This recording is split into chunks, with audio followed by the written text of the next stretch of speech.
hoy nos vamos a, a referir a este tema que es súper importante. ¿Por qué digo importante? Porque de las alteraciones hidroelectrolíticas que estamos viendo desde el día lunes, posiblemente esta sea la que mayor mortalidad provoca. Sube el potasio y si no se hace algo, el paciente puede fallecer. Así de importante es esta clase, ¿ya?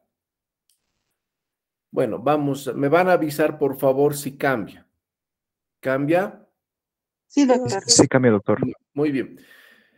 ¿Por qué digo que es importante? Porque fíjense en este cuadro cómo es la gravedad de la hipercalemia. Aquí tenemos en verde una gravedad ligera. No hay alteraciones en el electrocardiograma. Esta es la cifra de potasio, ¿ya? Pero si hubiera alteraciones en el electrocardiograma, ya pasa a ser moderado, aunque sea una elevación leve. Por el contrario, si la elevación ya es moderada en análisis, ya se considera de hecho moderada, y si tiene alteraciones en el electro es grave. Y si el potasio es más de 6.5, siempre será grave, ¿ya? Entonces, por eso le pongo esta diapositiva al principio. Un potasio elevado es grave y puede ser mortal. Estas son las causas de hipercalemia, las causas más frecuentes. Fíjense, pseudohipercalemia es cuando hay destrucción celular. Por ejemplo, intentan sacar sangre de un paciente, no pueden, hacen lisis de los tejidos, del tejido celular subcutáneo, no le encuentran la vena y obviamente cuando le encuentran, sacan sangre de ese lugar y el potasio está elevado porque el potasio está dentro de las células, pero es una pseudohipercalemia. Como hemos dicho el día de ayer, hay factores que movilizan el potasio fuera de la célula. Por eso aquí hay esto que dice incremento de la liberación de potasio de las células. La principal es la acidosis metabólica.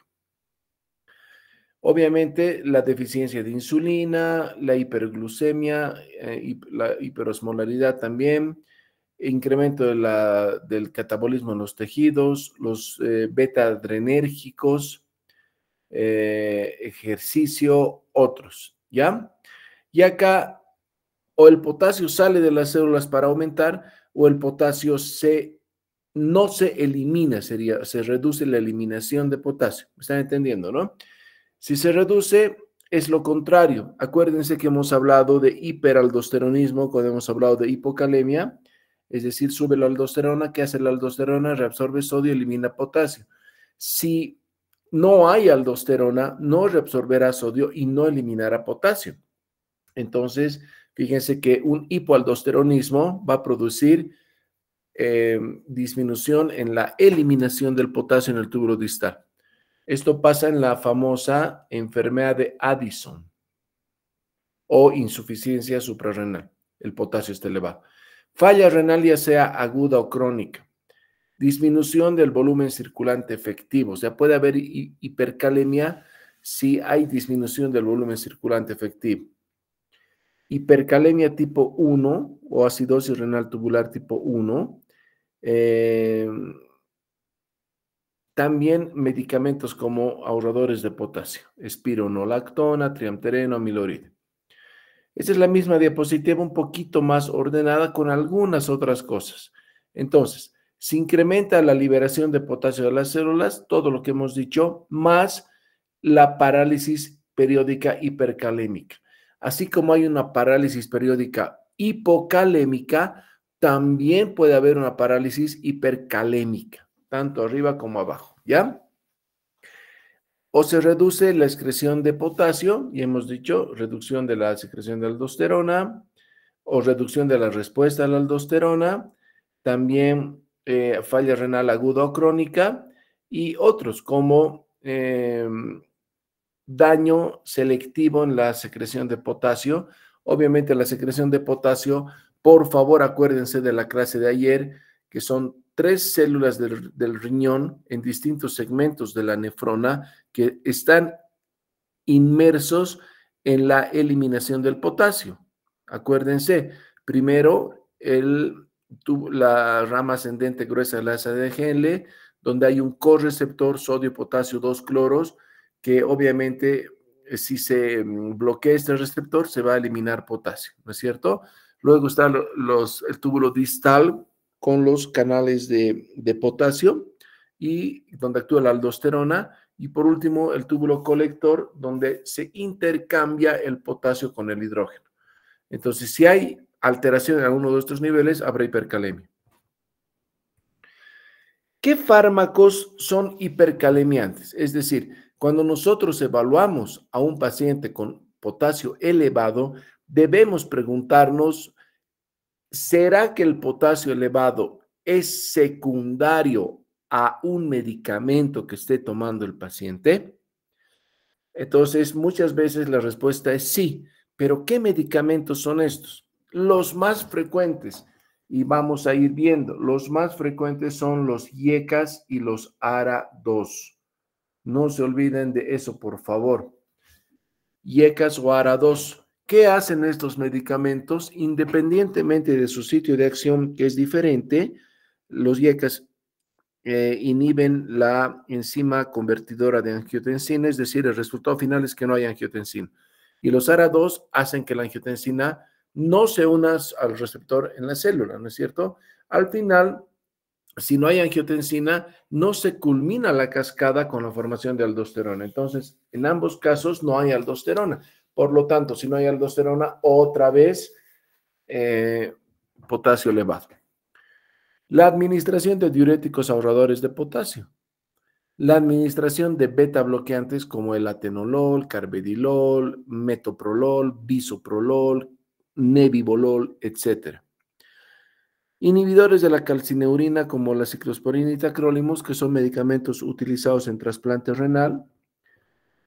La heparina sódica, fíjense que esto es importante, el ketoconazol, trimetoprim, sulfametoxazol, entre otros. Pero esos son de toda una lista de 50 medicamentos, estos son los más frecuentes. Otras causas de hipercalemia, de todo lo que hemos hablado, podría ser la dieta.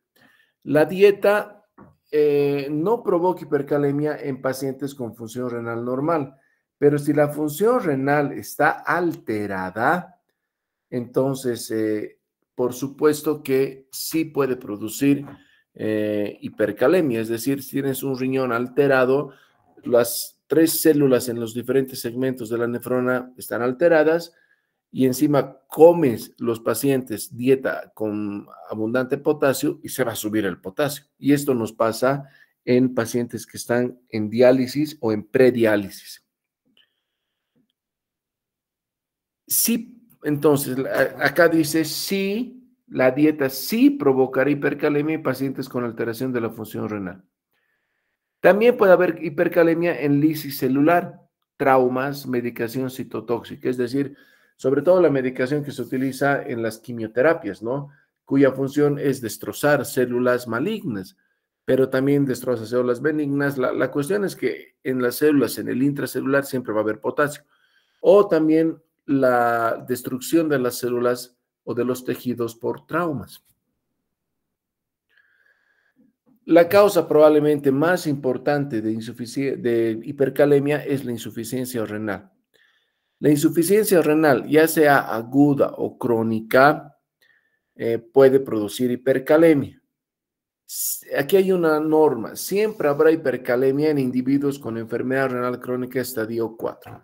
Acuérdense, por favor, de la clasificación de la CADIGO, que hay una clasificación de los estadios de la enfermedad renal crónica del 1 al 4. El 4 es el estadio de prediálisis y siempre habrá hipercalemia porque los mecanismos de excreción de potasio del riñón ya están alterados. En estadios anteriores de enfermedad renal crónica puede haber potasio cuando hay enfermedad renal diabética, es decir, los diabéticos tienen más preponderancia a la hipercalemia, la uropatía obstructiva y las nefropatías intersticiales. O sea, es importante saber también la etiología de la enfermedad renal crónica.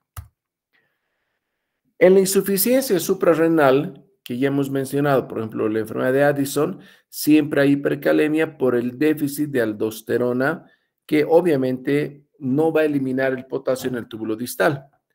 Entonces, ¿cuándo sospechamos insuficiencia suprarrenal?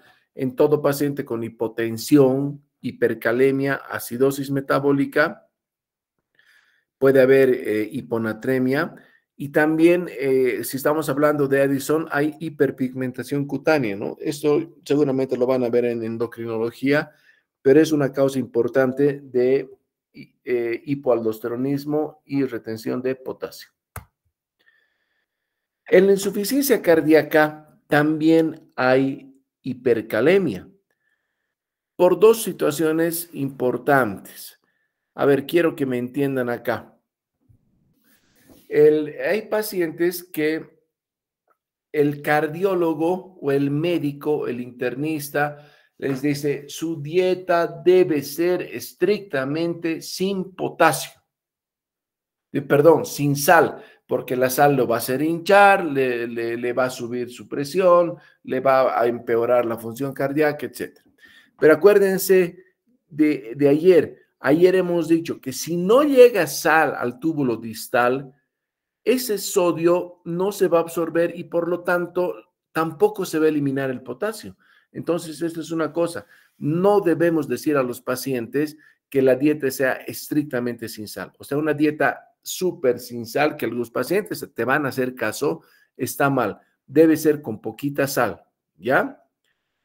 También los pacientes con insuficiencia cardíaca reciben medicación que en conjunto pueden aumentar el potasio. Si tú ves qué medicación se da actualmente para la insuficiencia cardíaca, están los betabloqueantes, carvedilol, está la espironolactona que disminuye la fibrosis y siempre se da IECAS o ARAS. Ese es el tratamiento actual para insuficiencia cardíaca. Si ustedes ven, hay 3 medicamentos que pueden subir el potasio. En insuficiencia cardíaca, entonces, este es el tratamiento que viene desde hace unos años hablándose y que está de moda ahorita y que se está haciendo ahora. Todo paciente con insuficiencia cardíaca actualmente recibe todos estos medicamentos, pero los que están en rojo elevan el potasio. IECAS-ARAS, que son los inhibidores del sistema renina-angiotensina-aldosterona, inhibidores del sistema nervioso simpático, es decir, los beta bloqueantes, y los SGLT2, ¿ya? Bueno, eso está por verse, pero esos son los medicamentos. En realidad, todos estos medicamentos en insuficiencia cardíaca provocan hipercalemia. Ahora, las manifestaciones clínicas de la hipercalemia. Me van a esperar un segundito, por favor. Me están llamando, deme un minuto.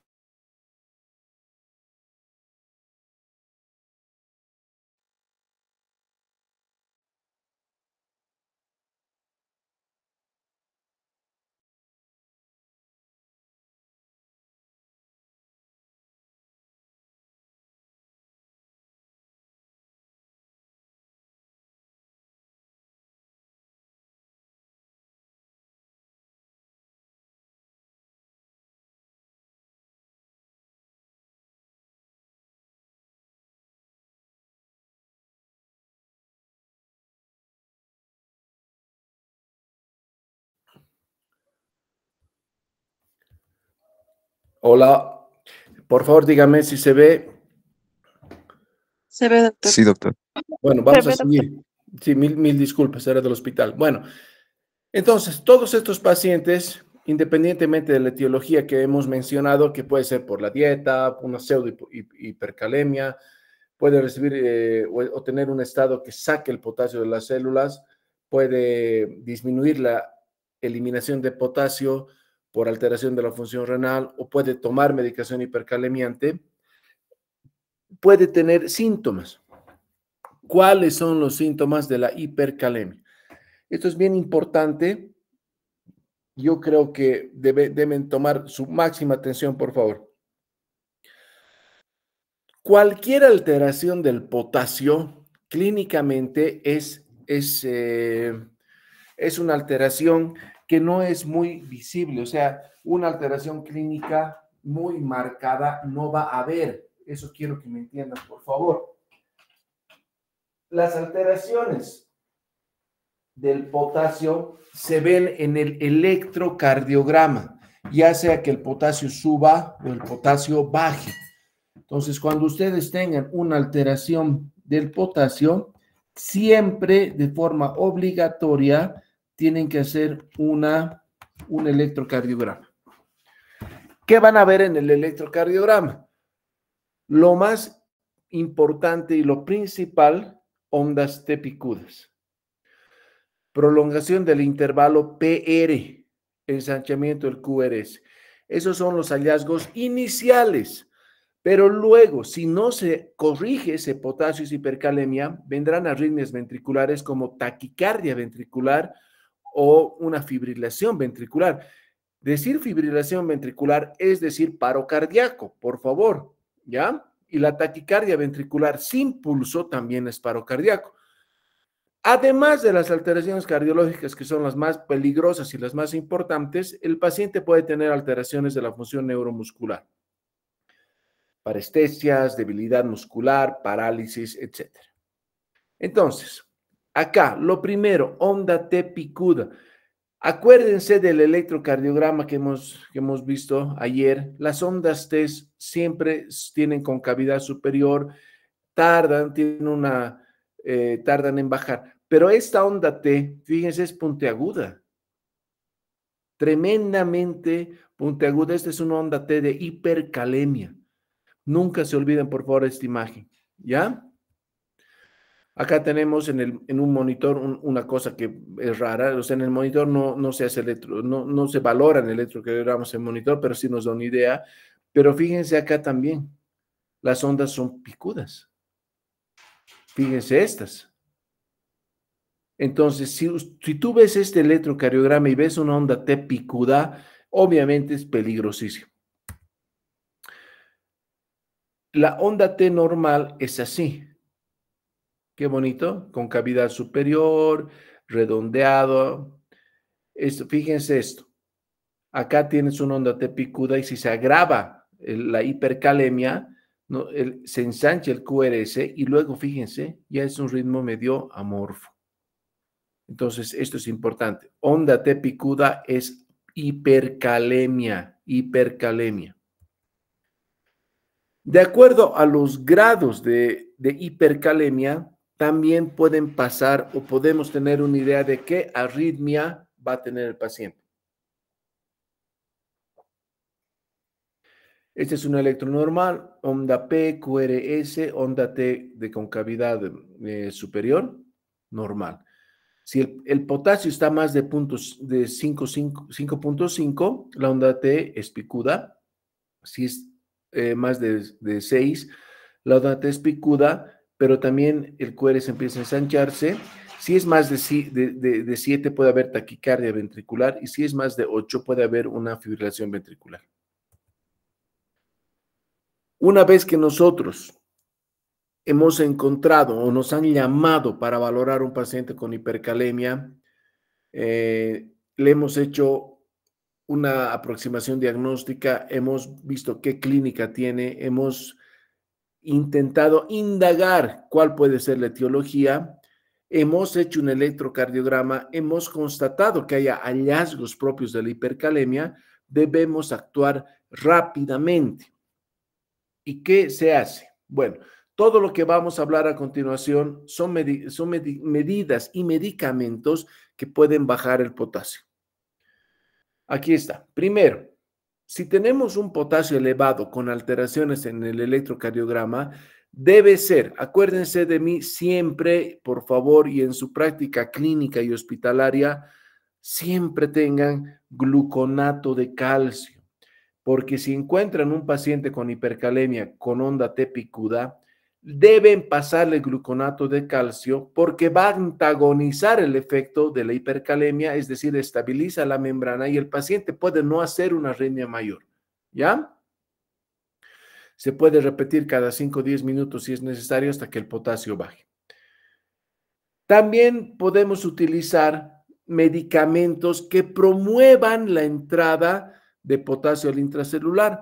algunos colegas llaman a estos medicamentos o a esta terapia la terapia polarizante o las terapias de redistribución de potasio, ¿ya? Lo primero, insulina con glucosa. Aunque el paciente no tenga diabetes, se puede utilizar insulina y por eso se da insulina con glucosa para que esa insulina no le baje el azúcar a un paciente no diabético, ¿no es cierto? Si tu paciente es diabético y está con hiperglucemia, bueno, a lo mejor no le pongas la glucosa, solo insulina, pero por regla general, la mayoría de los pacientes requieren este preparado de insulina con glucosa que empieza a actuar en 15 a 30 minutos. Fíjense, aquí no les decía, el gluconato de calcio actúa en menos de 5 minutos, por eso tiene que ser rapidísimo. La insulina y glucosa empieza a actuar en 15 a 30 minutos. Normalmente lo que se hace es poner 10 unidades de insulina cristalina o de acción rápida en 50 gramos de glucosa, es decir, dextrosa al 5%, en infusión continua. Otros medicamentos que meterán el potasio al intracelular son los beta-2 adrenérgicos. Acuérdense que los beta bloqueantes elevan el potasio y los beta agonistas, beta-2 agonistas, salbutamol, albuterol, fenoterol, etcétera, meten potasio a la célula y ese salbutamol en Bolivia lo tenemos raro es encontrar, pero he visto, pero lo que más se encuentra es en gotitas y se puede hacer una nebulización. O sea, tú le haces una nebulización con una mascarita de oxígeno y el paciente respira, en 15, 30 minutos está bajando el potasio. También el bicarbonato de sodio sirve para meter potasio a la célula, ¿ya? Esto actúa en 2 a 4 horas y se pueden poner 50 milimoles. Las ampollitas de bicarbonato, si mal no recuerdo, tienen 20 milimoles cada ampolla, entonces son 2 ampollas o 3 ampollas en una solución y puede entrar rápidamente, ¿ya? Si nosotros ya hemos puesto el gluconato de calcio, ya hemos dado todo el tratamiento de redistribución de potasio o medidas de redistribución de potasio, también podemos recurrir a otras alternativas como favorecer la salida de potasio, no de la célula, porque eso aumentaría la hipercalemia, sino del organismo. ¿Por dónde se puede perder el potasio? Por la orina y por las heces, ¿no es cierto? Entonces, para eliminar por las heces podemos utilizar las resinas de intercambio catiónico, que se puede dar en 2 horas o por vía oral, que son como unos polvitos que se diluyen en un vaso y el paciente toma, o se pueden poner por enema también, ¿ya? También lo más frecuente son los diuréticos de asa. El diurético de asa más conocido es la furosemida, que entre paréntesis decíamos que el día de ayer que la furosemida bloquea el correceptor sodio-potasio 2-cloros en la rama gruesa ascendente del asa de Henle. Esto actúa en 30 minutos. Si el paciente ha recibido insulina, bicarbonato, gluconato de calcio, le has puesto enemas, le has puesto furosemida y sigue el potasio elevado, entonces no te queda otra que hacer hemodiálisis, que esto sería, digamos, la última alternativa, salvo que el paciente ya sea un renal crónico, entonces hay que hacer una hemodiálisis de emergencia, ¿no? Vamos a desglosar el tratamiento de la hipercalemia en leve, moderado y severo. La hiperpotasemia leve se menciona que es cuando el potasio está entre 5.5 a 6 miliequivalentes litro. En estos casos lo que se puede dar es diurético de asa, o si el paciente está bien, no tiene alteraciones electrocardiográficas, se le puede dar diuréticos por vía oral, ¿no es cierto? Entonces, un paciente con enfermedad renal crónica, estadio leve a moderado, tiene 5.5, le retiro el losartán o el mesartán, cualquiera de estos que tome, y le doy furosemida. Con esa acción ya bajo el potasio, también se le puede dar resinas de intercambio si encuentran en el medio. Si la hiperpotasemia es moderada y no hay alteraciones en el electrocardiograma, ese paciente ya no puede ser tratado por ambulatorio, sino ese paciente debe ser hospitalizado y se le puede dar una solución de glucosa más insulina, salbutamol en nebulizaciones y bicarbonato. O sea, una cosa moderada. Si el tratamiento, si la cifra de potasio es esta, pero tiene alteraciones en el electrocardiograma o el potasio está más de 7, o no importa la cifra, como he dicho antes, tiene alteraciones en el electrocardiograma, fíjense, hay que dar gluconato de calcio inmediatamente, glucosa más insulina, bicarbonato, salbutamol en nebulizaciones, diuréticos, enemas y diálisis en caso de oliguria o insuficiencia renal severa. A ver, les pongo el caso. Este es un paciente sano que tiene una gastroenteritis aguda, diarreas por montones, se deshidrata, hace una falla renal, deja de orinar y su potasio empieza a subir. Si el paciente ha llegado tarde al hospital, probablemente no responda a diuréticos y hay que hacerle diálisis, ¿ya? Estas situaciones pueden pasar. Y con esto creo que hemos terminado. Voy a dejar de compartir. Entonces, este es el tema del día de hoy. Si tienen preguntas, por favor háganlas. He tratado de que el tema de hipercalemia sea lo más didáctico posible y creo que les he dado algo bastante didáctico y ordenado. Entonces, ¿alguna pregunta? ¿Alguna duda?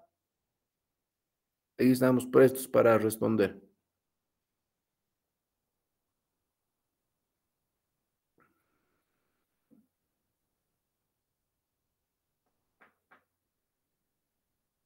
¿Alguna pregunta? ¿Algún comentario? ¿Alguna duda? Doctor, ¿sería más común dar el gluconato de calcio por vía intravenosa en perfusión continua o directamente? Mira, si el potasio está muy elevado, el paciente tiene síntomas. Los síntomas pueden ser flacidez en las articulaciones, en los miembros superiores o inferiores, debilidad, parálisis. Siempre tienes que darle por vena en bolo, una ampolla en bolo, a ver qué es lo que pasa, ¿ya? Yo prefiero que no le des infusión continua, sino le pongas una ampolla. Esa ampolla ya va a estabilizar la membrana y inmediatamente puedes empezar con insulina más glucosa, puedes ponerle bicarbonato, puedes ponerle diuréticos, puedes ponerle un enema, etc. También es importante ver la causa de la hipercalemia, ¿no? Si la causa es medicamentosa, ya le dices que deje de tomar, bueno, va a estar bien. Ahora, si tiene alteraciones electrocardiográficas, hay que hacer todo lo que hemos dicho. Perfecto, doctor, gracias.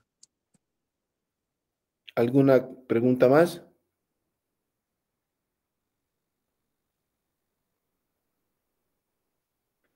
Bueno, muchachos, si no hay preguntas, nos estaríamos encontrando el día lunes a las 5. Nos quedan 2 clases, el lunes y martes. El lunes vamos a hablar de alteraciones del calcio y fósforo en una sola clase. Es una clase corta. Y el martes vamos a hablar de alteraciones ácido-base, prácticamente acidosis y alcalosis metabólica. Con eso terminó y desde el miércoles estaría el doctor Gutiérrez, ¿ya? Entonces nos encontramos el lunes a las 5 de la tarde.